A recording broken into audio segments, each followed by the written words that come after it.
आओई नाम का एक लड़का अपने स्कूल की मशहूर क्रश को पसंद करता है। आओई एक इंट्रोवर्ट स्वभाव का लड़का है जिसके सिर्फ एक दो ही दोस्त हैं। वो जिस लड़की को पसंद करता है बहुत ही खूबसूरत है और उसका नाम इजुमी है। इजुमी उसकी बचपन की दोस्त भी होती है। दोनों बचपन से साथ हैं और आओई इसे बचपन से ही पसंद करता था। लेकिन हाई स्कूल में आते आते इजुमी को एक दूसरा लड़का पसंद आने लगता है। वो लड़का बहुत आकर्षक होता है और पूरे स्कूल में मशहूर भी होता है। आओई को समझ ही नहीं आता कि कब इजुमी उस लड़के के इतना करीब आ गई। उसे ऐसा लगता है जैसे उसके दिल पर किसी ने हजारों बार वार किया हो।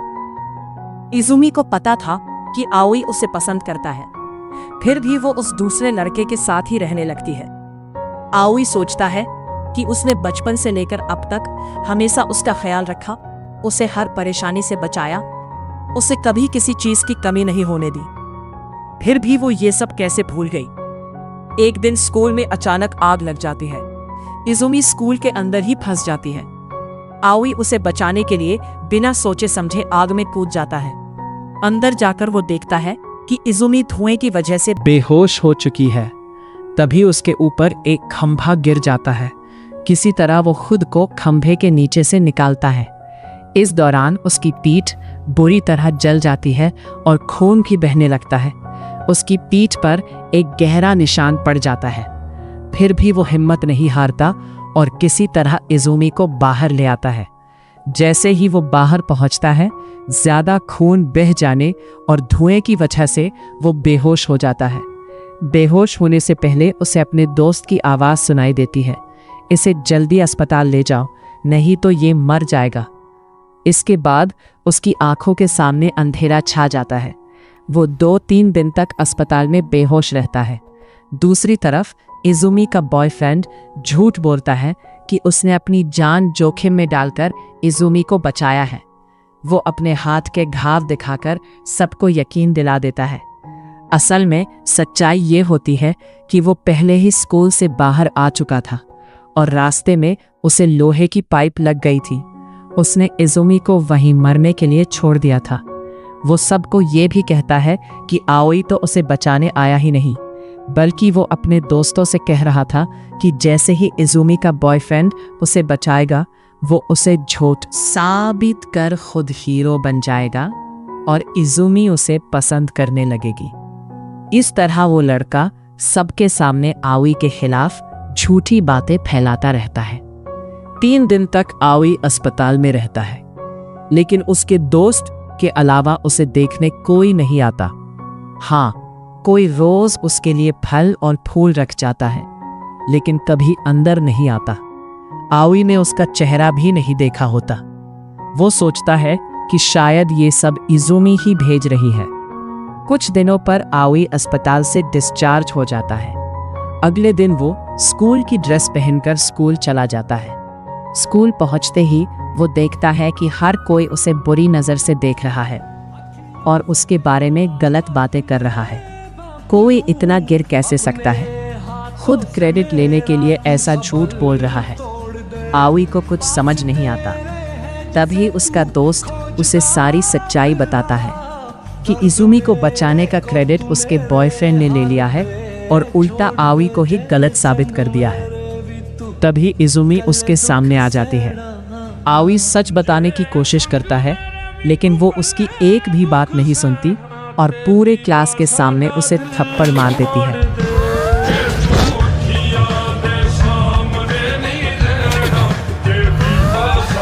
वो कहती है, मुझे तुमसे ये उम्मीद नहीं थी कि तुम इतने गिर सकते हो। आओई सदमे में चला जाता है। बिना उसकी बात सुने उसने उसे सबके सामने थप्पड़ मार दिया। उस थप्पड़ की आवाज़ पूरी क्लास में गूंज जाती है। आओई का दोस्त सच्चाई बताने के लिए आगे बढ़ता है, लेकिन आओई उसे रोक देता है और चुप रहने को कहता है। उस दिन के बाद से आओई बिल्कुल चुप रहने लगता है। वो किसी से बात नहीं करता। पूरा स्कूल उसे गलत समझने लगता है, लेकिन उसके पास अब भी उसका एक सच्चा दोस्त होता है। वो अपनी पढ़ाई पर ध्यान देने लगता है और धीरे धीरे अपने ग्रेड सुधारता है। एक रात आओई किराने का सामान लेने घर से बाहर निकलता है। रास्ते में वो इजुमी को उसी लड़के के साथ हाथ में हाथ डाले हुए देखता है, वही लड़का जिस पर भरोसा करके इजुमी ने उसे थप्पड़ मारा था। आओई उन्हें नजरअंदाज कर देता है और सोचता है वो इतना हैंडसम है, वो मुझे क्यों पसंद करेगी, और अब मुझे भी उसके लिए कोई फीलिंग नहीं है। वो किराना लेकर घर लौट आता है। घर पहुंचकर वो अपने दोस्त को कॉल करता है और कहता है, जो इंसान अस्पताल में मेरे लिए रोज फल और फूल रखता था उसका पता लगाओ, इजुमी तो नहीं हो सकती। फिर वो सो जाता है। अगले दिन जब वो अपने दोस्त के साथ स्कूल से घर लौट रहा होता है, उसे महसूस होता है कि कोई उसका पीछा कर रहा है, लेकिन वो अपने दोस्त को कुछ नहीं बताता। थोड़ी देर बाद उसका दोस्त अपने घर चला जाता है। अब आओई अकेला होता है। तभी उसे फिर से एहसास होता है कि कोई उसका पीछा कर रहा है। उसके सेंस बहुत तेज होते हैं, इसलिए उसे यकीन हो जाता है कि कोई उसी के पीछे है। इसलिए वो अचानक एक गली में मुड़ जाता है। मैं शॉर्टकट लेकर उसके पीछे पहुंच जाता हूं। मैं देखता हूं कि वो एक लड़की है और वो बहुत ही प्यारी है। मैं सोचता हूं, क्या इस दुनिया में इतनी प्यारी लड़कियां भी होती हैं? मैं भी कितना पागल था, उस इजुमी के पीछे पड़ा था। इतना सोच ही रहा होता हूं कि वो लड़की मुझे अपने पीछे देखकर चौंक जाती है। फिर सीन पार्क में शिफ्ट होता है। मैं उससे पूछता हूं, आप मेरा पीछा तो कर रही हैं, और लगता है आप मेरे ही स्कूल से हैं। वो लड़की बहुत शर्माते हुए और हकलाते हुए कहती है, मुझे आप बहुत पसंद है, क्या आप मेरे बॉयफ्रेंड बनोगे? I like you. मैं ये सुनकर शॉक हो जाता हूँ। मैं तो इतना हैंडसम भी नहीं हूँ, मेरा ड्रेसिंग सेंस भी बहुत खराब है, और ये तो मुझसे भी अच्छा लड़का डिजर्व करती है। मैं उससे कहता हूँ, मैं इतना हैंडसम भी नहीं हूँ, और स्कूल में मेरा बैकग्राउंड तो आप जानती ही होंगी। आप मुझसे कहीं बेहतर लड़का डिजर्व करती है। वो कहती है, नहीं, मुझे बस आप ही पसंद है, मुझे सिर्फ आप ही चाहिए। मैं पूछता हूँ, आपको मुझ में क्या पसंद आया? वो कहती है, शायद आप भूल गए होंगे, एक बार मेरे पैर में मोच आ गई थी, तब आपने मुझे अपनी गोद में उठाकर घर तक छोड़ा था। तभी से मैं आपको पसंद करती हूँ। आपका नेचर बहुत अच्छा है, और मैं किसी को उसके चेहरे से जज नहीं करती। मैं हैरान होकर कहता हूँ, अच्छा, आप वही लड़की हो? ये तो 6 महीने पुरानी बात है। वो खुश होकर कहती है, मैं आपको ढूंढते ढूंढते इस स्कूल तक आ गई, और आपने भी इसी स्कूल में एडमिशन ले लिया। उसकी बात सुनकर मैं पूरी तरह शॉक हो जाता हूँ। क्या कोई लड़की मुझसे भी प्यार कर सकती है? वो फिर पूछती है, क्या आप मेरे बॉयफ्रेंड बनोगे? मेरे पास कोई जवाब नहीं होता। तभी मेरा दोस्त मुझे उस इंसान की फोटो भेजता है जो मुझे अस्पताल में फल और फूल देने आता था। फोटो देखकर मैं शॉक हो जाता हूँ और सोचता हूँ, ओह, तो ये वही इंसान है, और वो मेरे सामने ही खड़ी है। लेकिन उसे पता नहीं होता कि मुझे सब पता चल गया है। मैं हैरान हूँ कि इतना सब होने के बाद भी वो मुझे उतना ही प्यार करती है। तभी मैं अपना जवाब तय कर लेता हूँ। उसे पता नहीं होता कि मैं उसे आई लाइक यू कहने वाला हूँ। जैसे ही मैं कहता हूँ, वो शॉक हो जाती है और ब्लश करने लगती है। मुझे पता था कि इससे ज्यादा प्यार करने वाली लड़की मुझे कहीं नहीं मिलेगी। मैं भी ब्लश करने लगता हूँ। घर आकर मैं सोचता हूँ, इतनी प्यारी लड़की अब मेरी गर्लफ्रेंड है, और अब मुझे उसके लायक बनना होगा। अगले दिन मैं सुबह सुबह जिम जाता हूँ और अपनी बॉडी पर काम करने लगता हूँ। घर आकर नहाता हूँ, अच्छे कपड़े पहनता हूँ और कहीं निकल जाता हूँ। उस लड़की का नाम सुजुमी सान था, और मैं अपनी पहली डेट पर उसके पास पहुँचता हूँ। जैसे ही मैं उसे देखता हूँ, ऐसा लगता है जैसे मेरी आत्मा शरीर से निकल गई हो। उसके हवा में लहराते बाल और उसके चेहरे की प्यारी मुस्कान, मैं उसकी मुस्कान का इतना दीवाना हो जाता हूँ कि उसके एक मुस्कान के लिए सब कुछ लुटा सकता हूँ। दूसरी तरफ वो भी मुझे देखकर शॉक हो जाती है। मेरे लुक और मुस्कान से वो इम्प्रेस हो जाती है और सोचती है, इससे अच्छा लड़का उसे कहीं नहीं मिलेगा। उसका फैसला बिल्कुल सही था। हम दोनों मॉल की तरफ जाने लगते हैं। रास्ते में लड़कियां मुझे देखकर इम्प्रेस हो रही होती है। कोई कहती है, क्या ये लड़का सिंगल है? कितना हॉट है। दूसरी कहती है, शायद सिंगल ही होगा, देखो दोनों कितनी दूर चल रहे हैं। सुजुमी ये सब नोटिस कर लेती है। मैं धीरे धीरे अपना हाथ उसकी तरफ बढ़ाता हूँ और वो भी अपना हाथ बढ़ाती है। हम दोनों एक दूसरे का हाथ थाम लेते हैं और दोनों के चेहरे लाल हो जाते हैं। फिर हम मॉल में शॉपिंग करते हैं। वो मेरे लिए कपड़े लेती है और मैं भी उसके लिए कुछ लेता हूँ, लेकिन अभी उसे नहीं देता। हम मूवी देखते हैं, लंच करते हैं, कैफे जाते हैं और देखते देखते शाम हो जाती है। सड़क पर सन्नाटा होता है, एक रोमांटिक माहौल बन जाता है। हम घर की तरफ जा रहे होते हैं कि तभी पीछे से एक ट्रक तेज स्पीड में आता है। मैं तुरंत सुजुमी का हाथ पकड़कर उसे अपनी तरफ खींच लेता हूँ और अपनी बाहों में ले लेता हूँ। एक हाथ से उसका हाथ पकड़े रहता हूँ और दूसरे हाथ से उसकी पतली कमर को थाम लेता हूँ। उसका चेहरा लाल हो जाता है। हम दोनों एक दूसरे की आंखों में गहराई से देखते रहते हैं। फिर अचानक हमें एहसास होता है कि हम क्या कर रहे हैं और दोनों शर्माते हुए अलग हो जाते हैं। सॉरी। मैं उससे माफ़ी मांगता हूँ, लेकिन वो कहती है, आपकी कोई गलती नहीं है, गलती मेरी थी, आपने तो मेरी मदद की। तभी मुझे कुछ याद आता है। मैं अपनी जेब से एक छोटा सा बॉक्स निकालता हूँ। उसमें से ईयर रिंग्स निकालकर उसके कानों में पहनाने लगता हूँ। वो शौक और ब्लश दोनों कर रही होती है और मेरी तरफ देख रही होती है। वो मुझे देख रही होती है और मैं उसे ईयर रिंग्स पहना रहा होता हूँ। तभी सीन पास्ट में चला जाता है, जहाँ मैं ज्वेलरी शॉप से ये ईयर रिंग्स खरीदता हूँ। फिर सीन वापस प्रेजेंट में आता है। ईयर रिंग्स पहनने के बाद वो बहुत ही ज्यादा क्यूट लग रही थी। ऐसा लग रहा था कि मेरा दिल अभी मेरे शरीर से बाहर आ जाएगा। सुजुमी मुझसे गुस्से वाले अंदाज में कहती है, इतनी महंगी चीज लेने की क्या जरूरत थी? लेकिन मुझे वो गुस्से में भी बहुत प्यारी लग रही थी। मैं शर्माते हुए अपना चेहरा नीचे कर लेता हूँ और हकलाते हुए कुछ बोलने की कोशिश करता हूँ। अचानक वो मुझे किस कर लेती है। मैं पूरी तरह शॉक हो जाता हूँ, जैसे किसी अलग ही दुनिया में पहुंच गया हूँ। वो लड़की शर्माकर अपने घर की तरफ भाग जाती है। मैं उसके पीछे पीछे जाता हूँ, लेकिन जब वो अपने घर पहुंच जाती है तो मैं भी ब्लश करता हुआ अपनी यादों में खोकर अपने घर लौट आता हूँ। उस रात मुझे बिल्कुल नींद नहीं आती। जैसे ही आंखें बंद करता हूँ, वही किस वाला पल याद आने लगता है। दूसरी तरफ सुजुमी को भी नींद नहीं आ रही होती। वो सोचती है, मैंने उसे किस क्यों किया और उसे वहां अकेला छोड़कर क्यों भाग गई। फिर वो अपने ही ख्यालों में खो जाती है, उसके सॉफ्ट से होंठ, और अचानक खुद को रोकती है। नहीं, मैं क्या सोच रही हूं। उधर मैं भी यही सब सोच रहा होता हूं और हम दोनों शर्म से अपना चेहरा कंबल में छुपा लेते हैं। सीन बदलता है। मैं पूरी रात नहीं सो पाता और क्लास में ही सो जाता हूं। तभी टीचर मुझे गुस्से में उठाते हैं और सजा देते हैं, लाइब्रेरी की सारी किताबें अरेंज करो। मैं लाइब्रेरी की तरफ जाता हूं। रास्ते में जब मैं मुड़ता हूं तो देखता हूं कि इजुमी अपने बॉयफ्रेंड के साथ खड़ी है और दोनों एक दूसरे को किस कर रहे होते हैं। इजुमी मुझे देख लेती है और कुछ बोलने वाली होती है, लेकिन मैं चुपचाप उनके पास से निकलकर लाइब्रेरी चला जाता हूं। मुझे उसके लिए अब बिल्कुल भी कुछ महसूस नहीं होता।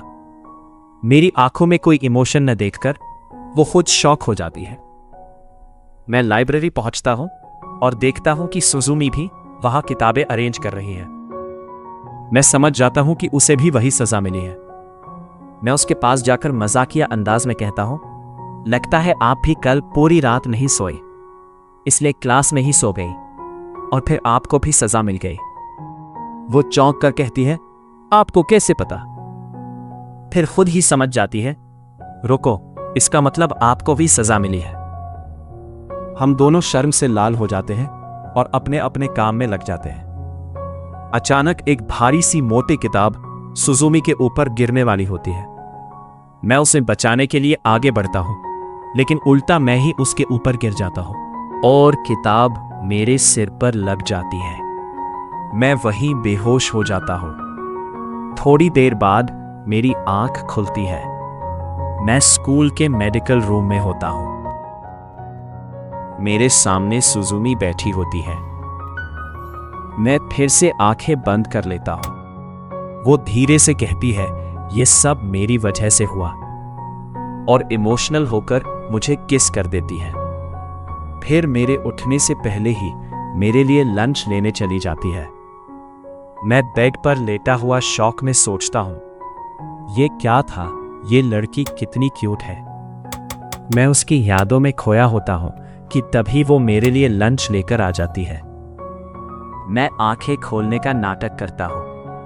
वो पूछती है, आप ठीक तो हो? अब सिर में दर्द तो नहीं हो रहा? मैं मुस्कुराकर कहता हूं, एक किस और दे दो सिर पर, फिर ठीक हो जाएगा। वो शॉक हो जाती है और कहती है, इसका मतलब आप जाग रहे थे, और फिर शर्माकर वहां से भाग जाती है। शाम ढल रही थी। आसमान हल्के नारंगी रंग में रंग चुका था और हवा में एक अजीब सी ठंडक थी। स्कूल की बिल्डिंग के ऊपर खड़ा आवे दूर शहर की टिमटिमाती रोशनियों को देख रहा था। नीचे मैदान में कुछ बच्चे अभी भी खेल रहे थे। उनकी हंसी की आवाज हवा में तैर रही थी, लेकिन आवे के लिए वो सब जैसे बहुत दूर था।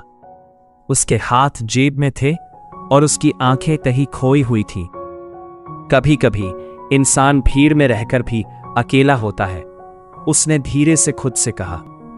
उसकी ये आदत बन चुकी थी, अकेले खड़े रहना, सोचते रहना, बिना किसी को कुछ बताएं।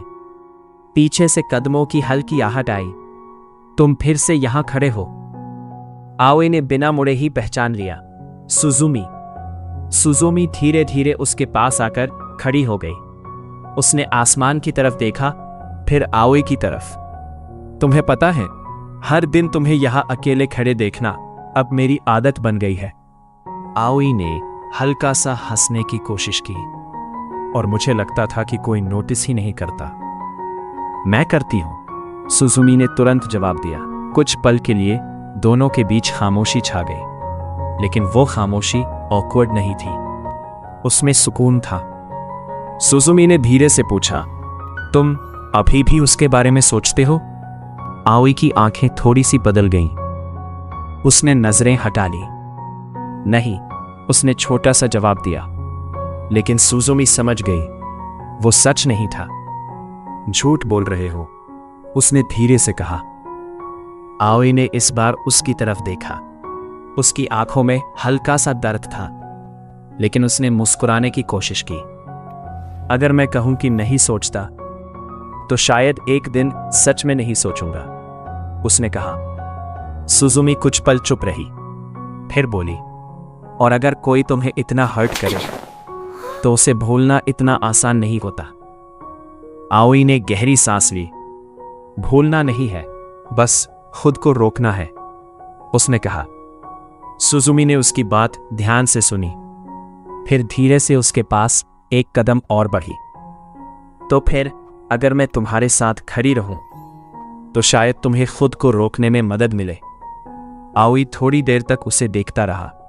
कोई सिंपैथी नहीं, बस प्योर ऑनेस्टी थी, और शायद यही वो चीज थी जो आवे को सबसे ज्यादा चाहिए थी। तुम क्यों कर रही हो ये सब? उसने पूछा। सुजुमी हल्का सा हंसी। शायद क्योंकि मुझे तुम्हारी ये चुप्पी पसंद नहीं है। आवे ने पहली बार जेन्युइनली स्माइल किया। तुम अजीब हो, उसने कहा, और तुम बहुत बोरिंग हो, सुजुमी ने तुरंत जवाब दिया। दोनों हल्का सा हंस पड़े। हवा थोड़ी तेज हो गई थी।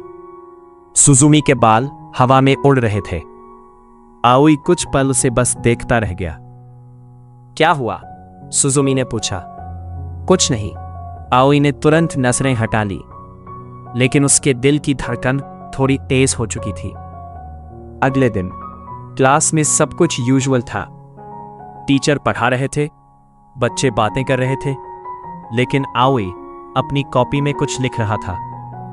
वो पढ़ाई नहीं कर रहा था, वो अपने थॉट्स लिख रहा था। क्या सच में कोई इंसान इतना बदल सकता है, या मैं ही बेवकूफ था? तभी उसकी डेस्क पर हल्की सी टैप हुई। उसने ऊपर देखा, सुजुमी थी। तुम नोट्स नहीं लिख रहे? उसने धीरे से कहा। आओई ने कॉपी बंद कर दी। लिख लूंगा बाद में।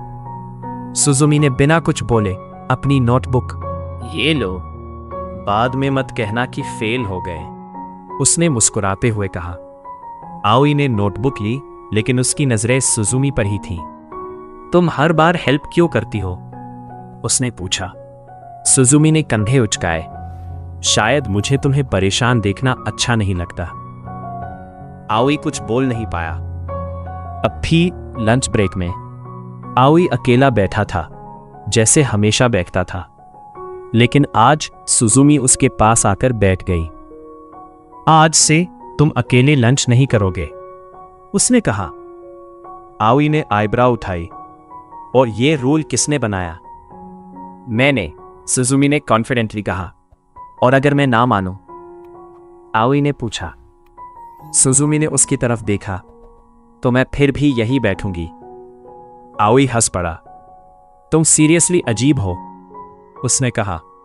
तुम ऑलरेडी ये बोल चुके हो, सुजुमी ने जवाब दिया। दोनों ने साथ में लंच करना शुरू किया।